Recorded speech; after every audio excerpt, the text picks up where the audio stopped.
Hello mwana michezo, karibu katika channel yetu ya Michezo Live. Usisahau kusubscribe, kulike, kucomment na kushare na marafiki ili waweze kupata habari zinazohusu michezo.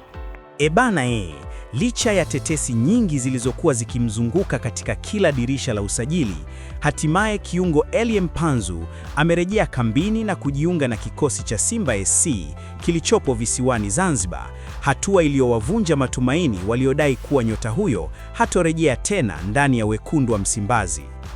Kwa muda mrefu, jina la Mpanzu limekuwa likihusishwa na uwezekano wa kujiunga na Yanga SC, madai yaliyozidi kupata nguvu kutokana na mkataba wake kubakiwa na miezi 6 pekee.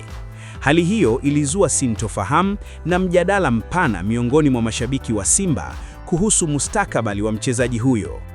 Hata hivyo, kurejea kwake kambini kumeonyesha mwelekeo tofauti, ambapo Mpanzu ameweka wazi dhamira yake ya kuendelea kuitumikia Simba na kupambana kwa ajili ya mafanikio ya klabu hiyo katika michuano inayoendelea. Mpanzu aliwasili Zanzibar na kuungana moja kwa moja na kikosi, huku akionekana miongoni mwa wachezaji waliokuwepo jukwaani jana usiku kushuhudia timu yake ikiibuka na ushindi dhidi ya Mwembe Makumbi City katika michuano ya Kombe la Mapinduzi.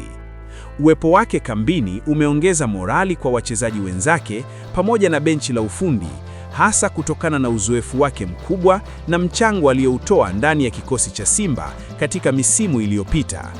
Mpanzu anatarajiwa kuwa sehemu ya kikosi kitakachoshuka dimbani katika mchezo ujao dhidi ya Fufuni SC unaotarajiwa kuchezwa kesho, Jumatatu Januari 5, 2025 kwenye uwanja wa New Aman Complex Zanzibar.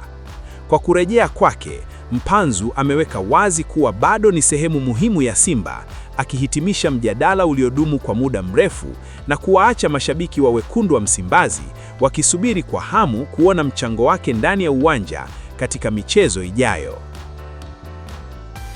Asante kwa kutufuatilia mpaka mwisho.